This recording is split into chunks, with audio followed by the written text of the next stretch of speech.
Palavra da Verdade, com Hernandes Dias Lopes. Amados, eu quero repartir com vocês um texto que vai servir de norte para um tema.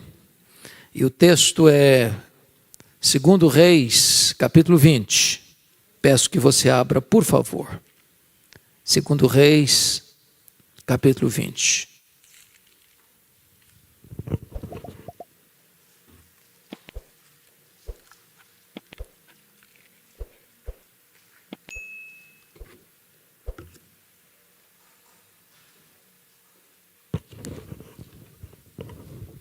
Nós vamos ler até o versículo 11. Naqueles dias, Ezequias adoeceu de uma enfermidade mortal. Veio ter com ele o profeta Isaías, filho de Amós, e lhe disse: Assim diz o Senhor: Põe em ordem a tua casa, porque morrerás e não viverás. Então virou Ezequias o rosto para a parede e orou ao Senhor, dizendo: Lembra-te, Senhor, peço-te, de que andei diante de ti com fidelidade, com inteireza de coração, e fiz o que era reto aos teus olhos, e chorou muitíssimo. Antes que Isaías tivesse saído da parte central da cidade, veio a ele a palavra do Senhor, dizendo: Volta e dize a Ezequias, príncipe do meu povo: Assim diz o Senhor, o Deus de Davi teu pai: Ouvi a tua oração e vi as tuas lágrimas. Eis que eu te curarei. Ao terceiro dia subirás à casa do Senhor. Acrescentarei aos teus dias 15 anos, e das mãos do rei da Síria te livrarei, a ti e a esta cidade. E defenderei esta cidade por amor de mim e por amor de Davi, meu servo. Disse mais Isaías: Tomai uma pasta de figos, tomaram-na e a puseram sobre a úlcera, e ele recuperou a saúde. Ezequias disse a Isaías: Qual será o sinal de que o Senhor me curará e de que ao terceiro dia subirei à casa do Senhor? Respondeu Isaías: Ser-te-á isto da parte do Senhor como sinal de que ele cumprirá a palavra que disse. Adiantar-se-á a sombra 10 graus ou os retrocederá? Então disse Ezequias: É fácil que a sombra adiante 10 graus. Tal, porém, não suceda. Antes, retroceda 10 graus. Então o profeta Isaías clamou ao Senhor e fez retroceder 10 graus a sombra lançada pelo sol declinante no relógio de Acaz. Amém. Eu quero pensar com vocês sobre o tema investindo nas futuras gerações. Investindo nas futuras gerações. O rei Ezequias começou a governar no reino de Judá com 25 anos de idade. Reinou 29 anos. Morreu com 54 anos. Seu pai foi um monstro. Ele era filho de Acaz, um homem mau, um homem idólatra, um homem que chegou a sacrificar um filho aos deuses pagãos, um homem que encheu Jerusalém de ídolos, que profanou a casa de Deus, que infestou Jerusalém e o reino de Judá de ídolos, de idolatria, que fechou a casa de Deus. Um homem que fez mal à sua nação, que fez errar o seu povo. Ezequias não tinha exemplo, ele não tinha paradigma, ele não tinha modelo na família dele. Ezequias reprova a tese de John Locke, que o homem é uma folha em branco, que ele é produto do meio. Na verdade, o homem não é produto do meio, o meio é que é produto do homem. Não é o meio que corrompe o homem, é o homem que corrompe o meio. Ezequias reprova a tese de John Jacques Rousseau, de que o homem é essencialmente bom. Não, o rei Acaz não era essencialmente bom.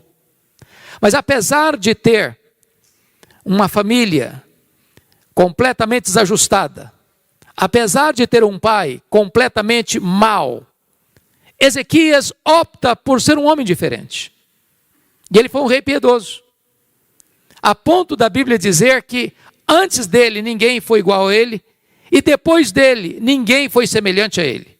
Em outras palavras, Ezequias foi um homem singular. Um homem que limpou a casa de Deus da idolatria. Um homem que promoveu reformas importantes, restaurando o fervor espiritual da sua nação. Um homem que abriu a casa de Deus e experimentou um poderoso avivamento. Um homem que, com a bênção de Deus, formou um grande exército conquistador e que acumulou e granjeou fortunas e riquezas e fortaleceu o seu reino. Porém, foi no seu período de governo que a Síria dominou o reino do norte e sitiou e tomou Samaria e levou as 10 tribos do norte para o cativeiro. Também foi no seu governo, 14 anos depois que ele estava reinando, no auge da sua administração, é que 2 problemas gravíssimos lhe aconteceram.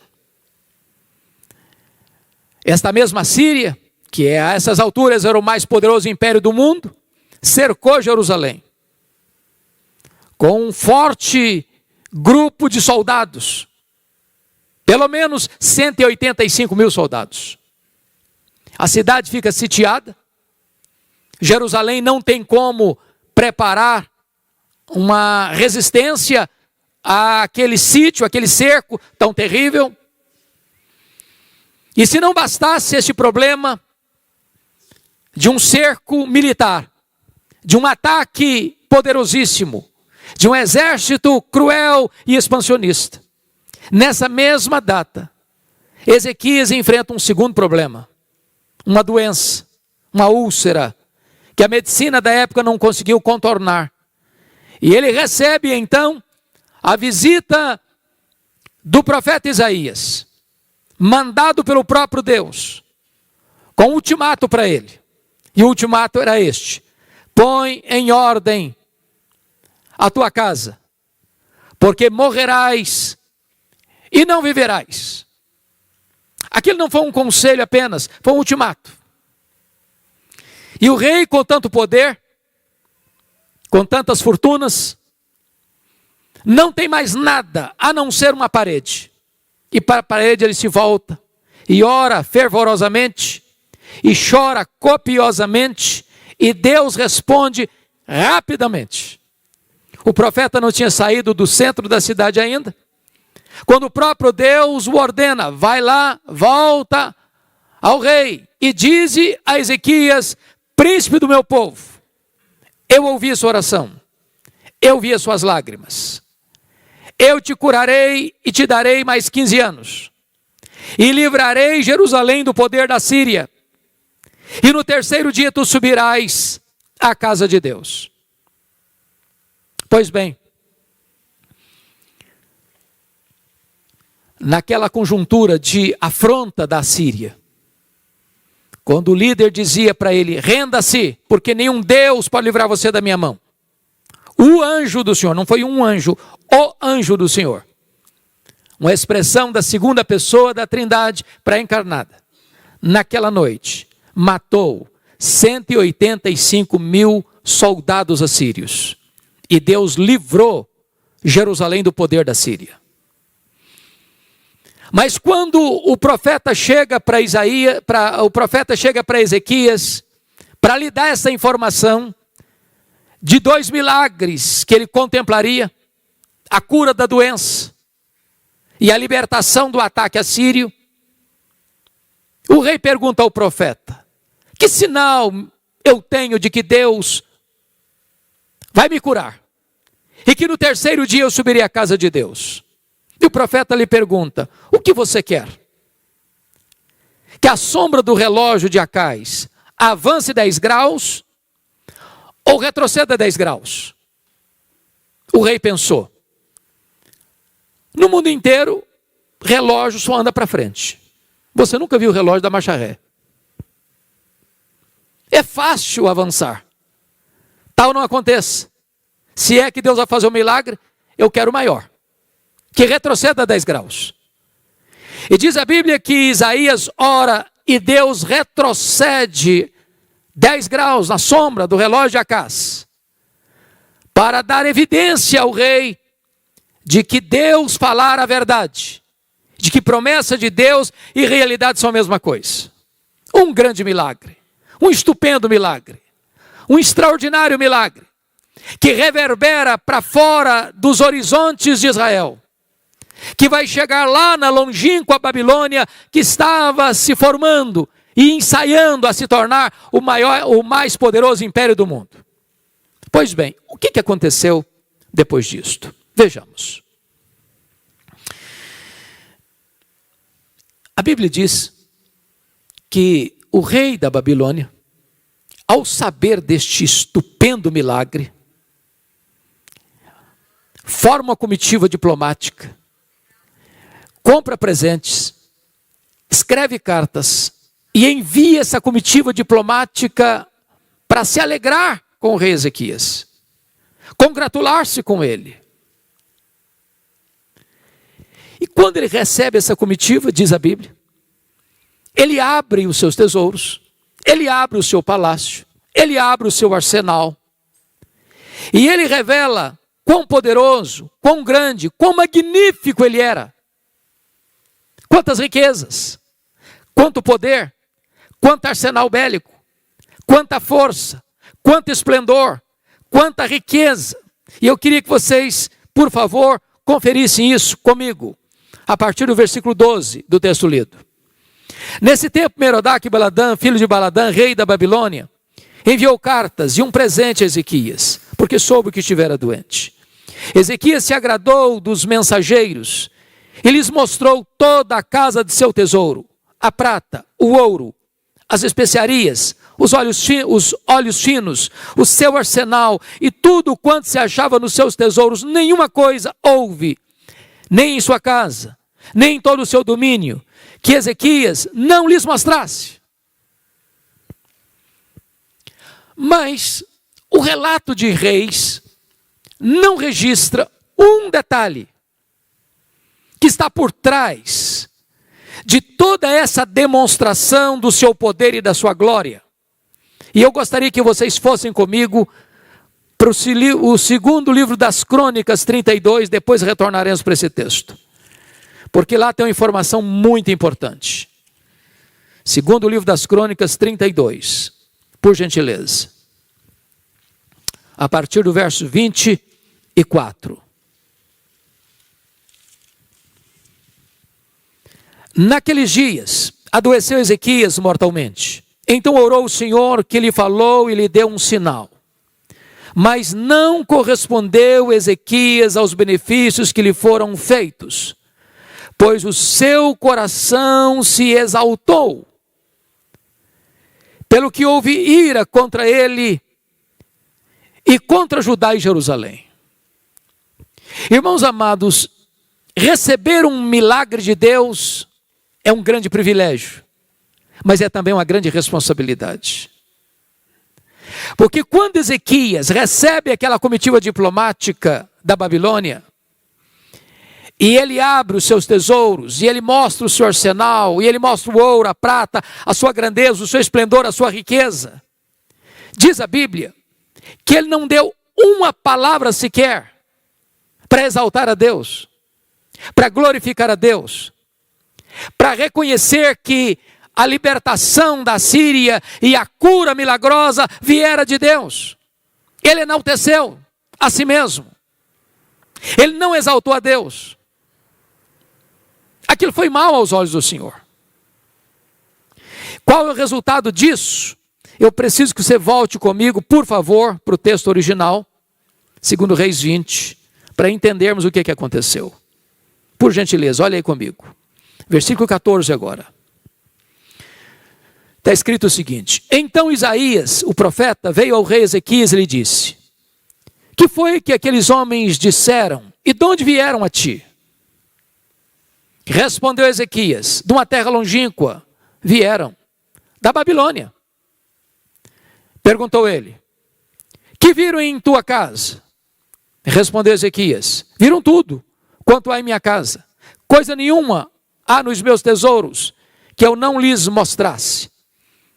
Agora veja a palavra de Isaías para o rei.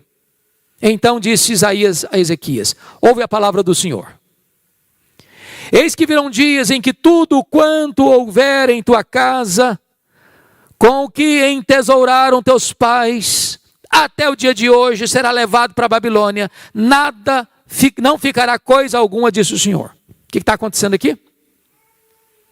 O profeta Isaías vai dizer para o rei o seguinte: olha, esse reino, diante do qual você abriu sua casa, seus tesouros, mostrou seu arsenal, vai se tornar um grande reino. Amanhã, esse reino virá, diante do qual você se engrandeceu, diante do qual você não deu glória a Deus, diante do qual você não reconheceu que tudo que você recebeu, a libertação do cerco inimigo e a cura da sua doença mortal, veio de Deus ou vieram de Deus, e você não reconheceu isso, esse reino virá no futuro, e vai saquear tudo, e vai espoliar tudo, e vai levar tudo embora, não vai ficar nada. E mais, veja comigo ainda, verso 18: dos teus próprios filhos que tu gerares, tomarão para que sejam eunucos no palácio do rei da Babilônia. Segunda coisa, dos filhos que tu gerares, serão levados prisioneiros, cativos. Tem mais, serão feitos eunucos, em outras palavras, serão castrados, não poderão gerar. Você quer coisa pior do que isso? Uma invasão militar? Um saque? Uma espoliação? Uma rapinagem? Filhos escravos? Filhos castrados? Quer coisa pior do que essa? Agora veja a resposta do rei ao profeta. Versículo 19. Então disse Ezequias a Isaías: boa é a palavra do Senhor que disseste. Bom, você não entendeu o que eu falei. Você não entendeu. Eu estou falando que a Babilônia virá, vai saquear tudo, vai levar tudo embora, não vai deixar nada. Eu estou falando que dos filhos que tu gerares serão levados cativos, vão ser castrados. E você vem me dizer que boa essa palavra, você ficou louco, você endoidou, você perdeu o juízo. Mas veja a justificativa do rei. Agora ele não falou, agora ele pensou. Está escrito aí: pois pensava, haverá paz e segurança em meus dias. Sabe o que ele está dizendo, trocando em miúdos? Quando isso acontecer, eu já bati as botas há muito tempo. Não vou estar mais aqui. E me desculpem da expressão, o que ele está dizendo é o seguinte: depois que eu morrer, que se danem as futuras gerações, eu não estou nem aí. Eu não estou nem aí. É lamentável, é extremamente triste que um homem do jaez de Ezequias, da estirpe de Ezequias, pense dessa maneira.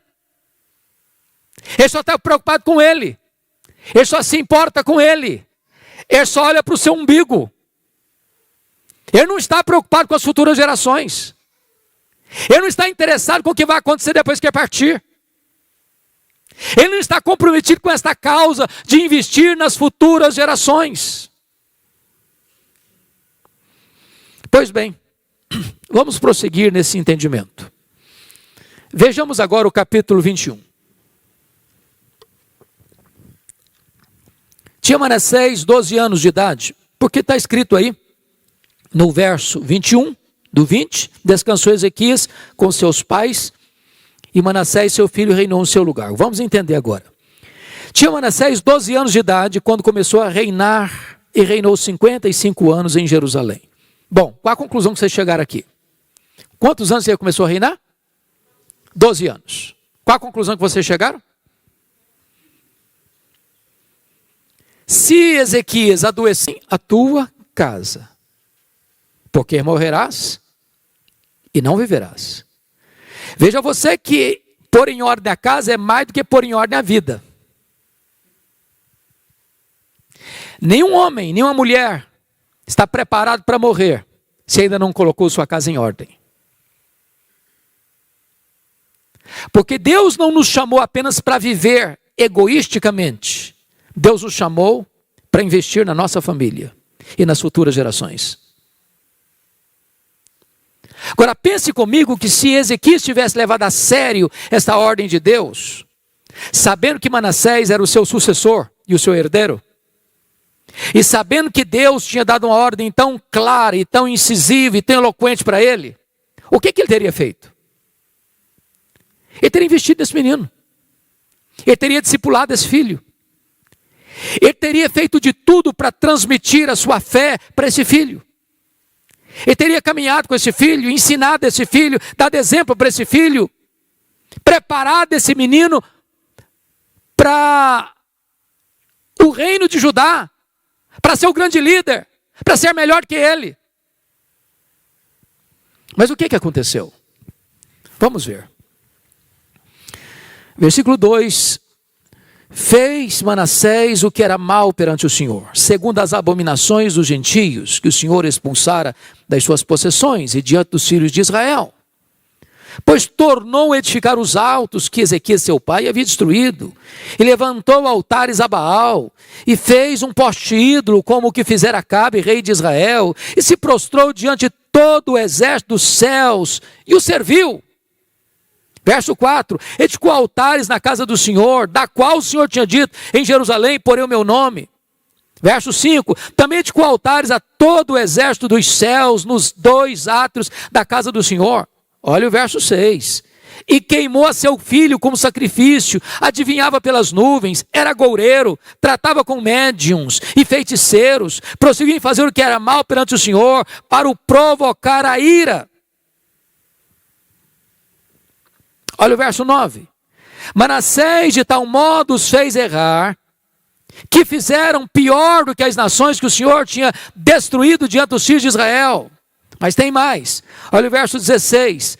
Além disso, Manassés derramou muitíssimo sangue inocente, até encher Jerusalém de um a outro extremo, afora seu pecado, com que fez pecar a Judá, praticando o que era mal perante o Senhor. Na verdade, Manassés foi um monstro. Foi o pior rei de Judá. Feiticeiro. Adorava os astros. Edificou ídolos. Levantou ídolos dentro da casa de Deus. Era goureiro. Adivinhava pelas nuvens. O cara era a pior estirpe de gente que podia existir. Era um demônio em pele humana. Parece-nos que ele tinha birra com o pai. Tudo que o pai fez, ele desfez. Tudo que o pai era, ele queria ser o contrário. O que está por trás disso aqui? O que está por trás disso aqui, meus irmãos, é que Ezequias, como dissera, pelo menos eu terei paz nos meus dias, aquilo não foi só um pensamento, aquilo foi uma filosofia de vida.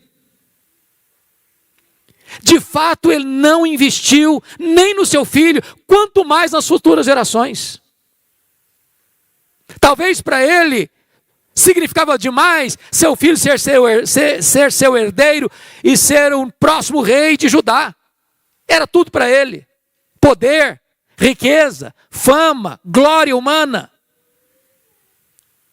Mas ele não moveu uma palha para transmitir a fé, para levar aquele menino a uma experiência com Deus, para ensinar aquele menino os preceitos de Deus, para que ele temesse a Deus e pudesse influenciar as futuras gerações. Há um texto na Bíblia que me choca profundamente. Eu queria que você lesse comigo. Porque esta profecia de Isaías se cumpriu. Essa Babilônia se tornou um grande império. Prevaleceu sobre o Império Assírio. Dominou o mundo. E houve um dia em que esse império, chamado Império Babilônico, foi para Jerusalém, cercou Jerusalém, e invadiu Jerusalém, e destruiu Jerusalém, e queimou o templo que Salomão construiu, e passou o fio da espada, homens, mulheres, pisando crianças, forçando jovens. E Jeremias, que foi testemunho ocular dessa tragédia, Chegou a dizer que mais felizes foram os que morreram à espada do que os que morreram de fome dentro dos muros de Jerusalém. Agora vejam comigo o relato que Jeremias vai fazer dessa invasão da Babilônia em Jerusalém, em cumprimento à profecia de Isaías ao rei Ezequias. Abra aí comigo Jeremias capítulo 15. Jeremias 15, versos de 1 a 4.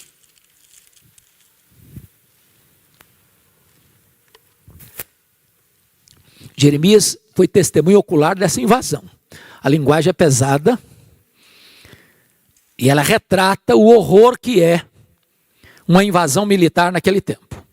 Disse-me, porém, o Senhor: ainda que Moisés e Samuel, os dois maiores intercessores da história de Israel, se pusessem diante de mim, meu coração não se inclinaria para este povo. Lança-os diante de mim e saiam. Quando te perguntarem para onde iremos, dir-lhes-ás: assim diz o Senhor, o que é para a morte, para a morte. O que é para a espada, para a espada. O que é para a fome, para a fome. O que é para o cativeiro, para o cativeiro.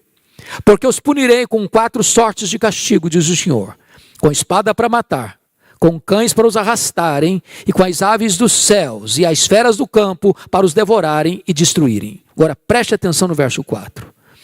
Entregá-los-ei para que sejam um espetáculo horrendo para todos os reinos da terra, por causa de Manassés, filho de Ezequias, rei de Judá, por tudo quanto fez em Jerusalém.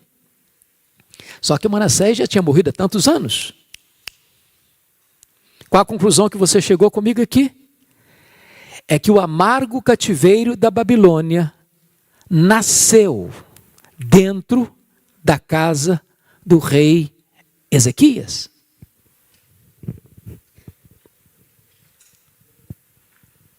Porque Ezequias não levou a sério uma ordem de Deus: ponha em ordem a tua casa.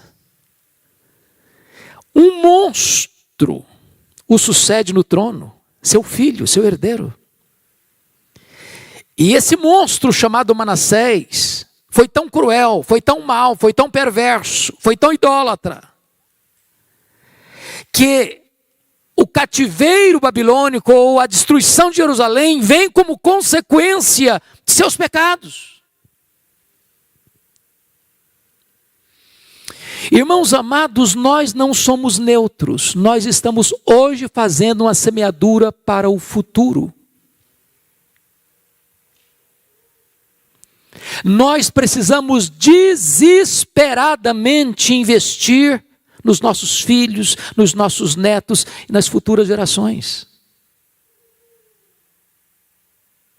Não basta você ser uma pessoa piedosa, você precisa passar o bastão da fé para os seus filhos, para os seus netos, para as futuras gerações.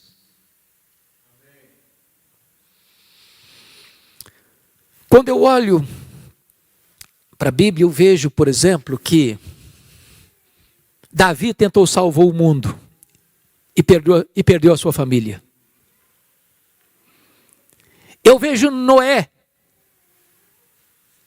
perdendo o mundo, mas salvando a sua família. Alguém já disse que Noé foi o maior evangelista de todos os tempos. Ele levou toda a sua família para a arca.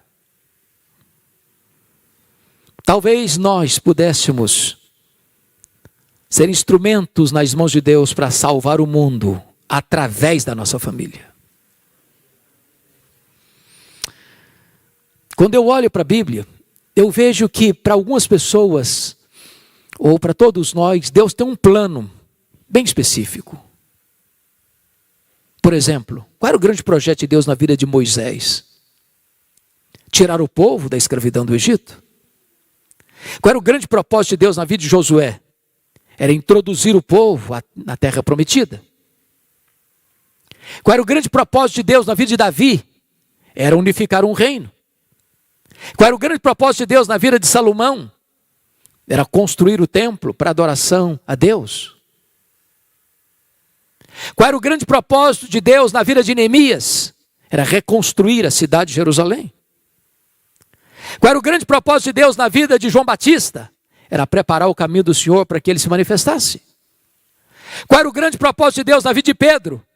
É que ele abrisse a porta do evangelho para judeus e gentios. Qual era o grande propósito de Deus na vida de Paulo? É que ele levasse o evangelho para longe, para os gentios, para as mais longínquas províncias do Império Romano.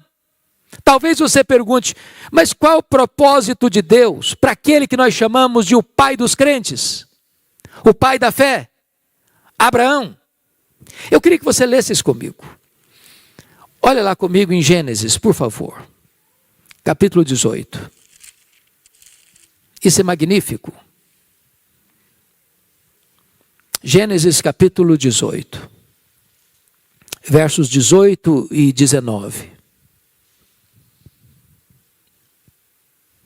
Visto que Abraão certamente virá a ser uma grande e poderosa nação, e nele serão benditas todas as nações da terra, porque eu o escolhi para que ordene a seus filhos e a sua casa depois dele, a fim de que guardem os caminhos do Senhor e pratiquem a justiça e o juízo, para que o Senhor faça vir sobre Abraão o que tem falado a seu respeito. Preste atenção nesse detalhe aqui.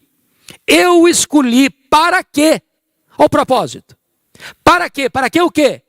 Para que ordene a seus filhos e a sua casa depois dele. Com que finalidade? A fim de que guarde o caminho do Senhor e pratique a justiça e o juízo. Em outras palavras, Deus escolheu Abraão para isso.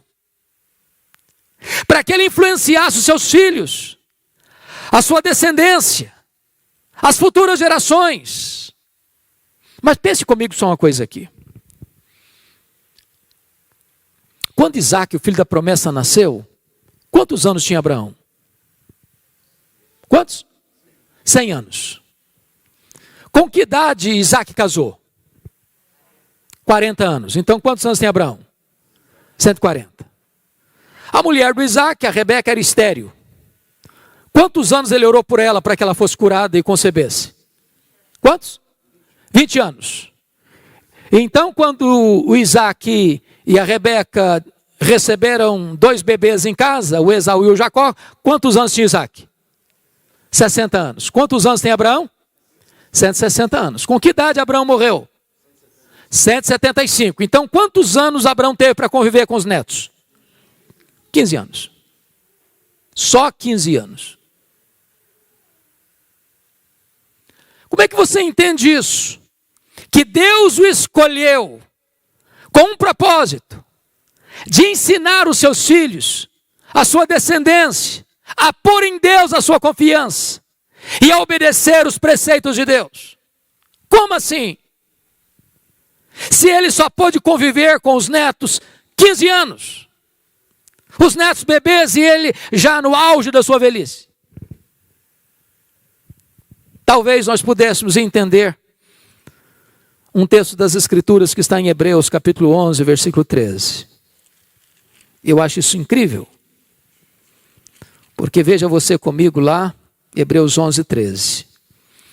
Está escrito o seguinte: todos estes, está falando da família patriarcal, todos estes morreram na fé, sem ter obtido as promessas, vendo-as, porém, de longe, e saudando-as, e confessando que eram estrangeiros e peregrinos sobre a terra. É como se eu visse, pastor Juarez, o Abraão na ponta dos pés, olhando para frente, olhando para o futuro, olhando para as nações, olhando para a igreja, olhando para os descendentes, porque todo aquele que crê em Abraão é filho de Abraão, porque os verdadeiros filhos de Abraão não são os que têm o sangue de Abraão correndo em suas veias, mas são os que têm a fé de Abraão habitando em seu coração, e ele estiver saudando a promessa, eu quero que o meu filho, que aquele que lá em Curitiba, exatamente no mês de maio de 2021, ponha em Deus a sua confiança. Ele é meu filho, ela é minha filha, ponha em Deus a confiança, ponha em Deus a confiança, ponha em Deus a confiança. Este homem está comprometido com as futuras gerações. Bendito seja o Senhor. Amados irmãos, eu fico olhando para a Bíblia e tentando encontrar exemplos que nos inspire nesse particular. E eu gostaria de pensar com vocês num homem que eu admiro tanto. Um homem que teve 3 funções importantes de liderança em Israel, que foi Samuel. Ele foi juiz, ele foi profeta, ele foi sacerdote. Um homem que foi consagrado a Deus desde o ventre. Um homem que começa cedo e termina com as suas cãs, com uma vida irrepreensível. E eu fico impressionado e gostaria que você fosse comigo para esse texto, 1 Samuel capítulo 12, porque está aqui para mim um dos testemunhos mais belos da Bíblia, de um homem que está encerrando a carreira, jubilando no ministério, diríamos nós, fechando as cortinas das suas ações e dando um testemunho à nação. Então veja comigo, por favor, 1 Samuel 12. Está escrito assim: Então disse Samuel a todo Israel: Eis que ouvi a vossa voz em tudo quanto me dissestes e constituí sobre vós um rei. Agora, pois, eis que tendes um rei à vossa frente. Agora o testemunho. Já envelheci, estou cheio de cãs, e meus filhos estão convosco. O meu procedimento esteve diante de vós desde a minha mocidade até o dia de hoje. Portanto, a vida toda, diante do povo, ele está dando um relatório para o povo. Olha o verso de número 3. Eis-me aqui, testemunhai contra mim perante o Senhor e perante o seu ungido. De quem tomei o boi? De quem tomei o jumento? A quem defraudei? A quem oprimi?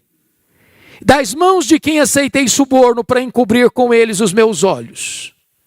E vô-lo restituirei. Eu fico pensando se os nossos líderes no Brasil pudessem chegar diante da nação para uma prestação de contas assim. Brasília, Curitiba, São Paulo, Rio de Janeiro. A nação toda diante dele. E ele dando o seu relatório. Verso 4. Então responderam: Em nada nos defraudaste, nem nos oprimiste, nem tomaste coisa alguma das mãos de ninguém. Um homem que lidou com muito dinheiro, ele era o líder político e religioso. Não entrou nem um centavo para o bolso dele, de dinheiro mal adquirido, de corrupção, íntegro, transparente, honesto, correto. Verso 5. E ele lhes disse: O Senhor é testemunha contra vós outros. E o seu ungido é hoje testemunha de que nada tens achado nas minhas mãos. E o povo confirmou: Deus é testemunha. Eu gostaria de encerrar minha carreira assim. Acho que você também. Porém, todavia, entretanto, entrementes, há um senão que merece ser destacado. Vá comigo agora para 1 Samuel capítulo 8. Agora não é Samuel que vai ao povo, agora é o povo que vem a Samuel. E está escrito assim: Tendo Samuel envelhecido, constituiu seus filhos por juízes sobre Israel. Ponto. Alguma coisa errada aqui? Algum reparo? Quem constituiu juiz em Israel? Deus. Está cheirando nepotismo aqui?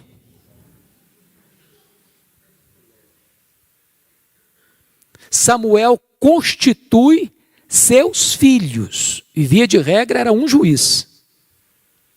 Ele constitui seus filhos. Juízes. Não era competência dele. Percebem vocês que é mais fácil um homem ter sucesso fora de casa do que em casa. É mais fácil construir grande sucesso fora dos portões do que dentro de casa. Talvez a missão da paternidade seja mais árdua que um homem pode exercer na vida. Mas vamos ver. Versículo 3. Porém seus filhos não andaram pelos caminhos dele, antes se inclinaram à avareza e aceitaram subornos e perverteram o direito. Qual a conclusão que vocês estão chegando comigo aqui? Que o ponto forte de Samuel, integridade, não aceitar corrupção, não pegar dinheiro de forma desonesta, não se enriquecer ilicitamente, foi exatamente a marca dos filhos dele. O contrário dele. Eu fico até imaginando aqueles meninos, vendo o pai mexer com tanto dinheiro, vivendo numa magrela, passando dificuldade, querendo ir no McDonald's, não podia ir. Um tênis de marca não podia comprar. Uma roupa assim mais elegante, não podia. Pai mexendo com dinheiro demais, mas nada entrava no cofre da família. E os meninos pensando, o dia que a gente assumir esse negócio com a gente vai ser diferente. O que acontece? Veja comigo, por favor. Versículo de número 4. Então os anciãos todos de Israel se congregaram e vieram a Samuel a Ramá. Veja você que não foram alguns dos anciãos, nem a maioria dos anciãos, mas quantos anciãos? Todos. Toda a liderança veio a ele. E lhes disseram, verso 5, vê, já estás velho, e teus filhos não andam pelos teus caminhos.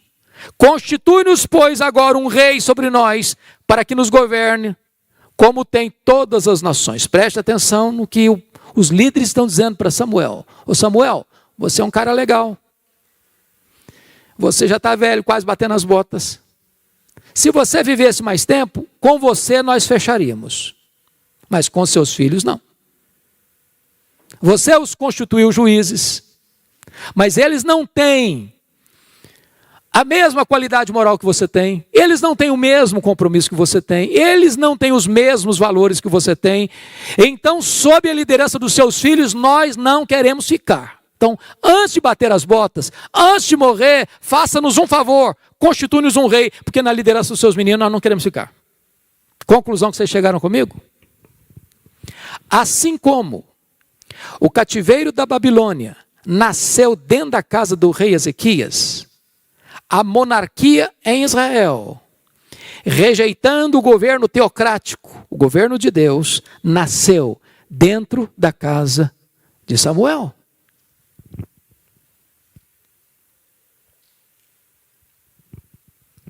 Não basta apenas você andar com Deus, é preciso colocar em ordem a sua casa.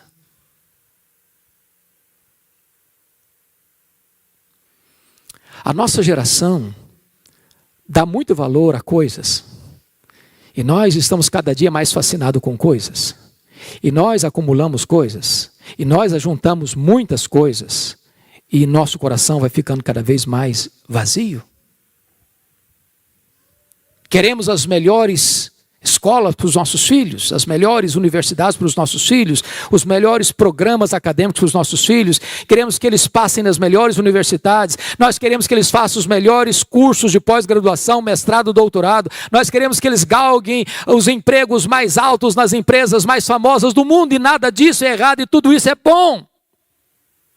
Mas muitas vezes nós estamos negligenciando aquilo que é mais importante, passar para os nossos filhos o bastão do Evangelho, o compromisso com a verdade, inspirando-os pelo nosso exemplo a conhecerem a Deus e a amarem a Deus.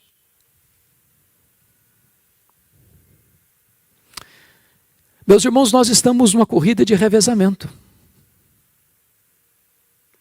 Se nós falharmos em transmitir para os nossos filhos, para as futuras gerações, os valores que mexeram e mudaram a nossa história, nós teremos fracassado rotundamente.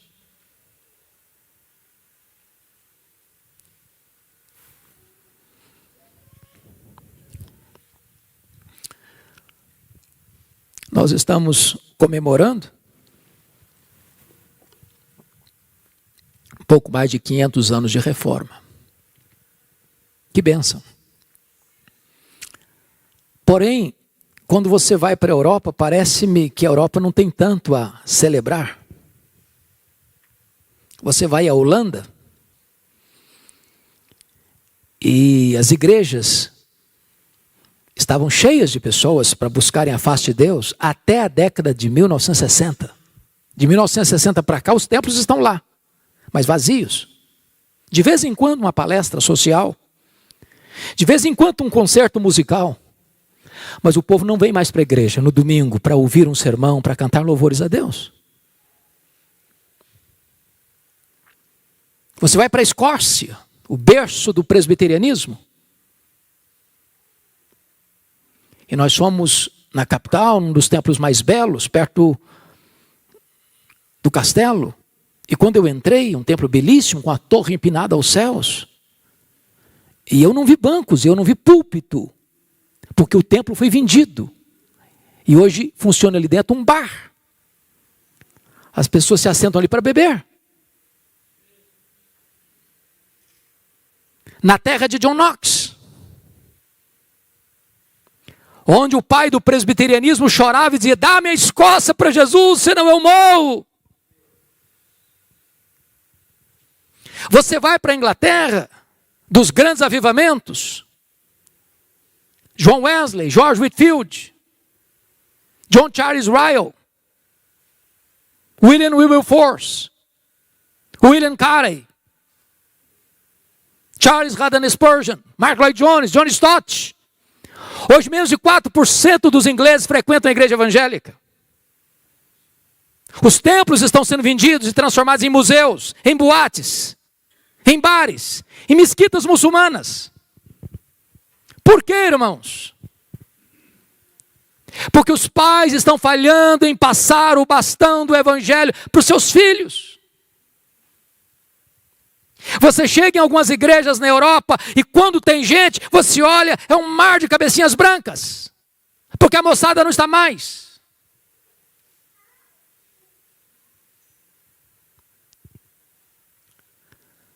No ano que nós comemoramos os 500 anos da Reforma, eu estava lá em Genebra. Fomos num culto num domingo, na igreja onde João Calvino pregava. Tinha até um grupinho razoável. Mas eu olhei. Acho que a idade mínima era de 60 anos. Cadê a juventude? Onde estão as crianças? Onde estão os adolescentes? Você vai para os Estados Unidos e você encontra as chamadas dead churches, igrejas mortas. As denominações históricas, todas, perdendo membros, ano após ano, ano após ano. Os seminários que formaram teólogos, pastores, missionários, tomados de assalto pelo liberalismo, ensinam ceticismo. São promotores da morte.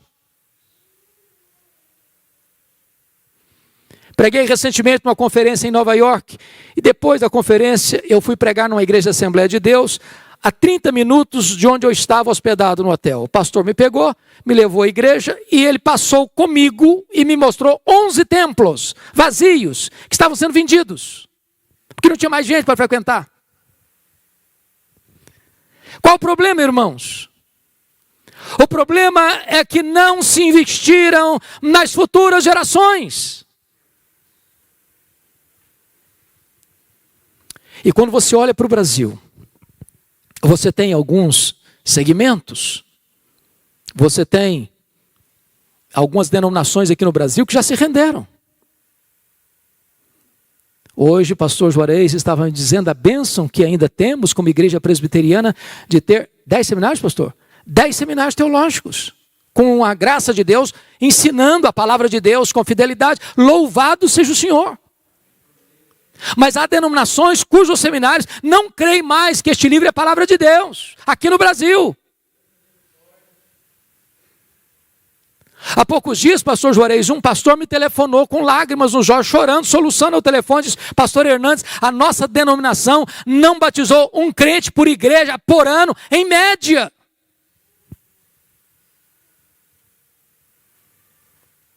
Você olha para o Brasil e você vê mega templos lotados, hiperlotados, mas não tem evangelho. Não se prega sobre a graça, não se prega sobre a justificação pela fé, não se prega sobre arrependimento, não se prega sobre vida eterna, não se prega sobre a fé salvadora, não se prega sobre as verdades benditas. Onde não tem evangelho, não tem o Deus da palavra. Você olha para o Brasil e você vê igrejas ortodoxas, louvado seja Deus, mas que também estão vivendo uma espécie de ossificação da ortodoxia. Não tem fervor, não tem brilho nos olhos, não tem calor no coração. E a moçada começa a olhar para a incoerência, para a inconsistência, dizendo, não é isso que eu quero. Então, amados, eu não vejo um assunto mais urgente do que este, para a família refletir. Nós precisamos estar comprometidos com as futuras gerações. As futuras gerações. Quando eu vejo a Bíblia, eu noto que aquela geração que saiu do Egito morreu no deserto. Eram 600 mil homens, fora mulheres e crianças, segundo alguns estudiosos, 2 milhões de pessoas. Todas elas morreram no deserto, exceto 2 pessoas, Josué e Caleb. A segunda geração que nasceu no deserto é que entrou na terra prometida. Ninguém entrou na terra prometida, exceto Josué e Caleb, com menos de 40 anos, com mais de 40 anos. Geração jovem. Mas diz a Bíblia que a terceira geração que nasceu na terra prometida não conhecia Deus mais. Falharam em obedecer ao que Deus havia orientado. Estas palavras que hoje te ordeno, amarás, pois o Senhor teu Deus de todo o coração, de toda a tua alma, de todo o teu entendimento, amarás, estas palavras estarão no teu coração e tu as inculcarás aos teus filhos, falando para eles no levantar, no deitar, no caminhar. Ou seja, basta 3 gerações para uma igreja perder o rumo. Posso estar equivocado, mas parece que os nossos avós foram mais crentes que os nossos pais. Parece que os nossos pais foram mais crentes do que nós. Parece até que nós estamos sendo mais crentes que os nossos filhos. Se Deus não tiver misericórdia, e se nós não nos empenharmos, pode ser que nas futuras gerações os filhos da fé se desencaminhem. E eu queria concluir, levando vocês a 2 textos. O primeiro deles, Salmo 78, por favor. E eu termino aqui.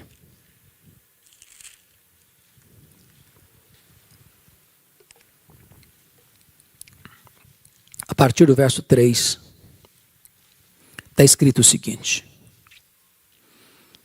o que ouvimos e aprendemos, o que nos contaram nossos pais. Que privilégio, irmãos. Você ser um filho e uma filha que escutou dos seus pais o evangelho. Deixa eu fazer uma perguntinha diagnóstica aqui. Quem aqui nasceu num lar evangélico? Por favor, levante a mão. Bendito seja Deus, vocês são muito privilegiados. Eu também tive esse privilégio. Você ouviu. Deram a você não só a mamadeira, mas deram a você o leite da piedade desde a sua infância. Agora, privilégio implica em compromisso, em promessa. Olha o verso 4. O que nos contaram nossos pais, não encobriremos a seus filhos, contaremos à vindoura geração os louvores do Senhor e o seu poder e as maravilhas que fez. Não retenha este evangelho só para você. Fale para os seus filhos, fale para as futuras gerações, conte para eles o que Deus fez na sua vida, os milagres de Deus, a providência de Deus, como Deus escuta a oração, como Deus é fiel, como Deus é bom, como Deus livrou você de apertos. Conta para os seus filhos. Que os heróis da fé sejam os heróis dos nossos filhos e não os heróis da televisão, não os heróis dos artistas, não os heróis jogadores de futebol. Que os heróis de Deus sejam os heróis dos nossos netos. Conta para eles. Com que propósito? Olha comigo o verso 5 a 7. Ele estabeleceu um testemunho em Jacó instituiu uma lei em Israel. E ordenou a nossos pais que o transmitisse a seus filhos. Não é petição, não é sugestão, é ordem. A fim de que a nova geração os conhecesse. Filhos que ainda hão de nascer, se levantasse e por sua vez os referisse aos seus descendentes, para que pusessem em Deus a sua confiança e não se esquecesse dos feitos de Deus, mas lhe observasse os mandamentos. Louvado seja o Senhor.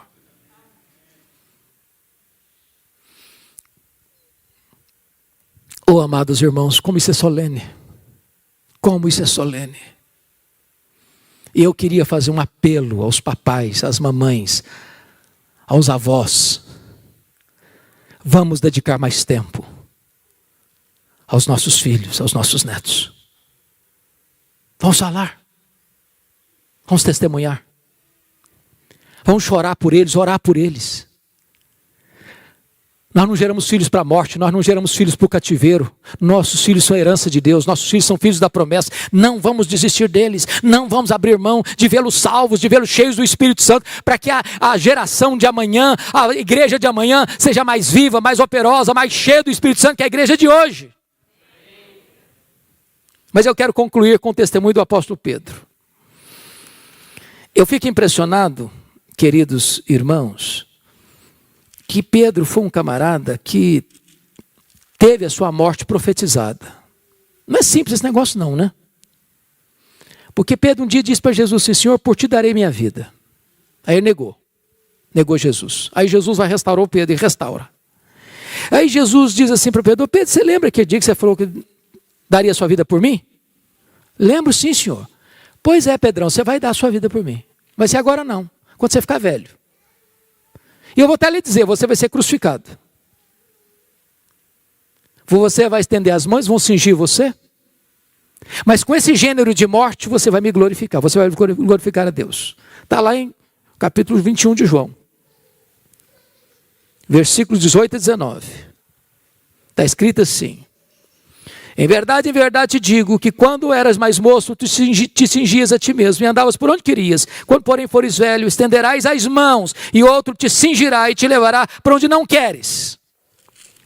E a explicação é dada no verso 19. Disse isto para significar com que gênero de morte Pedro havia de glorificar a Deus. Depois de assim falar, acrescentou-lhe: segue-me! Eu não sei quanto a vocês, mas se eu soubesse que tipo de morte eu ia ter, ainda mais uma morte dolorosa como crucificação, ia ser um negócio complicado, não. Você estava deitado lá, tirou na soneca e vinha aqui pensando: olha, você vai morrer e vai ser crucificado. Eu pregava um sermão abençoado, Deus convertia as pessoas e vinha aquele negócio na cabeça: você vai morrer e vai ser crucificado. Ia tirar férias para a beira da praia, naquela gostosa região praiana. Está lá tomando um sol na praia e vinha aquele negócio na cabeça: você vai morrer e vai ser crucificado. Já pensou? Se fosse hoje, o cara tinha que ir para o psicólogo. Tinha problema. Esse tempo chegou.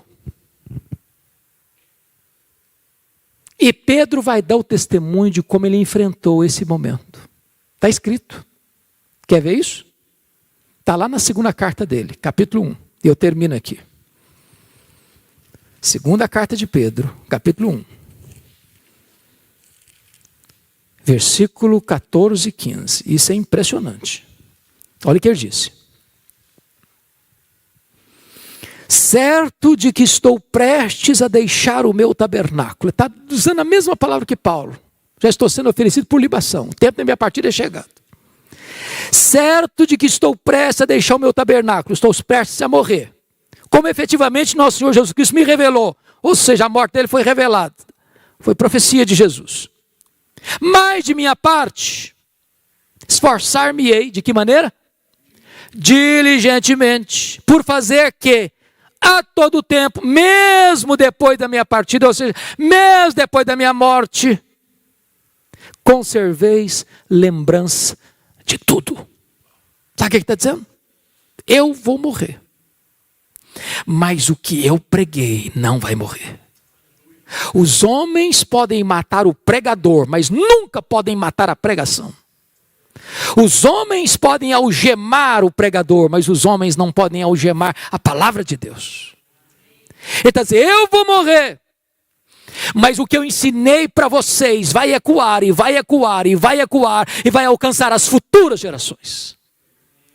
E depois de 20 séculos, aqui no templo da Igreja Presbiteriana de Curitiba, nós ainda somos influenciados pelas palavras de Pedro. Elas reverberam até hoje ao nosso coração. Dizem os historiadores que quando ele foi preso no período da perseguição final de Nero, porque Nero cometeu suicídio em 68 e possivelmente ele e Paulo tenham sido mortos no ano 67. E Paulo não foi crucificado porque era cidadão romano. Então, mesmo tendo pena de morte, morreu degolado. Mas Pedro era um cidadão comum e foi crucificado. E diz os estudiosos que quando ele foi crucificado, ele disse para os seus executores, crucifiquem-me, crucifiquem-me, mas eu não sou digno de morrer como morreu o meu Senhor, crucifiquem-me de cabeça para baixo. E com esse gênero de morte, ele glorificou a Deus. Mas antes de morrer, ele declarou, eu estou comprometido com as futuras gerações. O que eu ensinei vai continuar reverberando no coração e na mente das pessoas, século após século. Irmãos, esse assunto mexe com vocês? Encontra ressonância no coração de vocês? Quem sabe hoje nós pudéssemos renovar o nosso compromisso com o nosso Deus, de dizer, eu e a minha casa serviremos ao Senhor. Eu quero que os meus filhos conheçam a Deus, que eles amem a Jesus. Eu quero que os meus filhos sejam bem-sucedidos em todas as áreas da vida, mas sobretudo que eles conheçam a Jesus. Que os meus netos conheçam a Jesus. Eu estou comprometido com as futuras gerações. Vamos ficar em pé. Vou pedir o pastor da igreja, pastor Juarez. Vai. Então nós vamos orar. O pastor Juarez está pedindo que após a oração impetre a bênção. Eu queria que você e Deus agora fizesse uma aliança, compromisso, renovando esse compromisso. Se você está perto da sua esposa, pudesse abraçá-la e vocês orarem um pouquinho juntos, nesse sentido. Se você está sem sua esposa do lado, sozinho aí, ore, coloque a sua vida diante de Deus, peça a Deus, fala comigo, me ajude, me fortaleça, para que esta aliança, Senhor, possa ser mantida, fortalecida. Eu quero colocar os meus filhos, os meus netos, os meus descendentes nas tuas mãos, que eles te conheçam, que eles sejam cheios do Espírito Santo, que eles sejam levantados nessa geração, para serem vasos de honra nas mãos de Deus.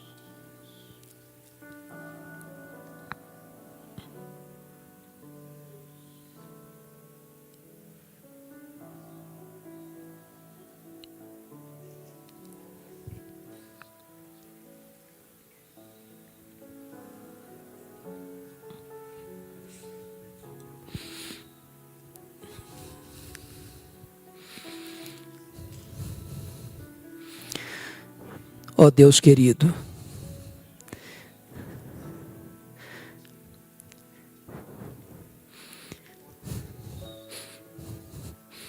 Deus de toda graça,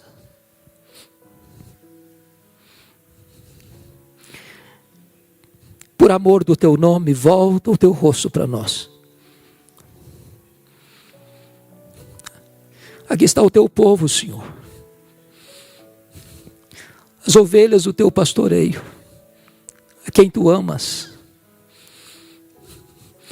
Como nós precisamos, Deus, de um tempo de restauração. Restauração na nossa vida, restauração no nosso casamento, restauração na nossa família, restauração dos nossos filhos, dos nossos netos. Meu Deus, fortaleça a família. Aqueles filhos que já estão firmes na fé, preserva-os.